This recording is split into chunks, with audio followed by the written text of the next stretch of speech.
Welcome to Newsmax TV. I'm Kathleen Walter. With us now on the phone is Jim Alt, a volunteer with Samaritan's Purse, a Christian international relief organization run by the Reverend Franklin Graham. A former firefighter, he is on the scene now of the aftermath of the tornado that devastated suburban Oklahoma City this week. And Mr. Alt, thank you so much for joining us today. Yes, ma'am. Well, we've seen the images of the destruction that this powerful tornado caused, and we've heard the stories of the heartache after it killed at least 24 people. Can you describe the scene there for us, and is the mood there one of despair or hope? Well, Kathleen, it really is a shocker. I've as a firefighter for 26 years, I've seen a lot of things. The Pentagon on 9/11. Driving in here yesterday just floored me. I've never seen the enormity of destruction in such a modern, modern built area. You have modern buildings with, steel and concrete construction just taken to the ground. Moving through a modern shopping center, IMAX theater, pretty much buildings leveled.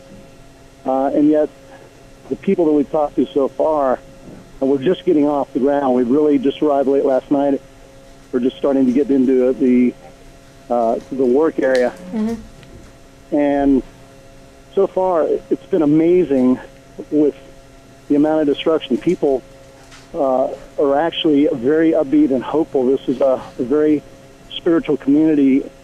A lot of coming together as a community and family to get back on their feet and to rebuild. Mm-hmm. It's been amazing so far. We've really, even though there's enormous grief behind the scenes, people are they're putting a face forward to try and, have a positive attitude to get a rebuild going. Jim, Samaritan's Purse has deployed 2 disaster relief units to Oklahoma. Can you share with us the role the organization is playing in relief efforts there, and specifically the role that you're playing? Yes, ma'am. We've sent out tractor trailers that are filled with tools. They send out a program manager and his team to sort of assess, and I'm actually one of the assessors on this specific incident. Mm-hmm. We come in and work with public safety and law enforcement, local churches to find out where the area hardest hit, and people that perhaps are going to have a difficult time on their own getting out of the, pulling themselves out, so. We do these assessments, determine how we can come alongside. We're writing work orders to go ahead and bring volunteers who are coming in from all over the country to put them on these tools that we're bringing, to get out there to get roofs tarped, windows closed up, debris picked up, whatever it takes. If we have a homeowner with total destruction, we're going into the site and helping them retrieve their belongings, pack them up. And then we have chaplains who are coming alongside of us to minister to their hearts. Mm-hmm. And what kind of reception are you receiving from the victims there? What's the response been? Well, again, we're just in the beginning phases of this, but it's just been amazing. These people are just, the people of Oklahoma are just marvelous. The public safety people have been, very receptive.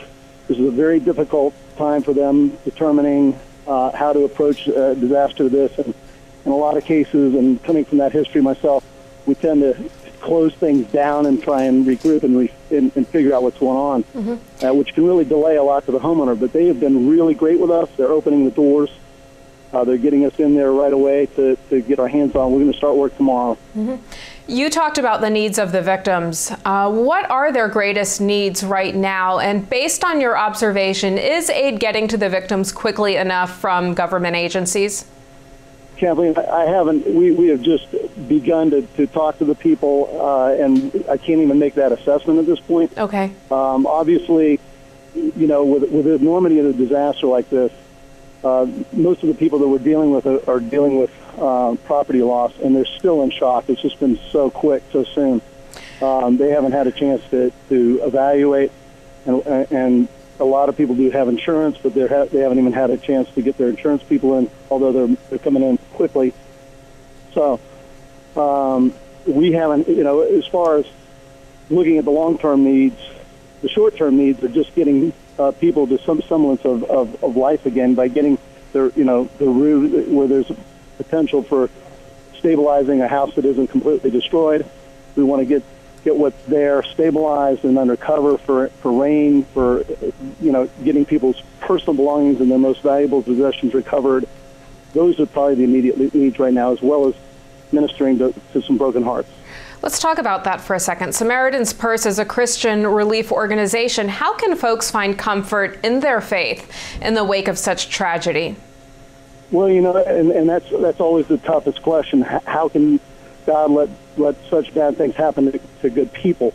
But the truth of the matter is, in the 6 years that I've been volunteering with Samaritan's Purse, what I've seen in these tragedies, and I just came from West Texas at the fertilizer bomb in Shocklot, Mississippi for a tornado just a week before that, and in the same situation, I could give you testimony after testimony of where God has been in the midst of the fire with them.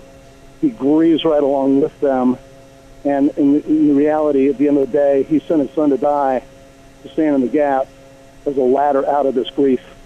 And we're already hearing testimonies here of how people should be dead, and they're not. Mm-hmm. Last question for you, Jim. If folks want to either volunteer to help or if they want to support Samaritan's Purse in its efforts to provide relief there in Oklahoma, how can people help? Well, we have a tractor trailer full of tools and supplies, and without people coming out and stepping up to volunteer with us, they're just gonna, it's a big glorified toolbox. So they can contact us, and we'll put them to work. They can come down here, fill out the paperwork.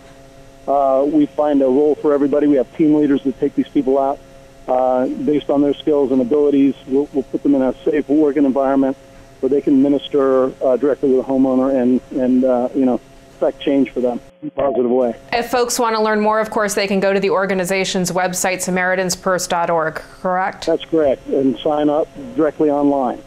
All right, we'll leave it there. Jim Alt, thanks so much for everything that you're doing for the storm victims, and thank you for joining us today. Yes, ma'am. Thank you, Kathleen, for your time. And thank you for watching Newsmax TV.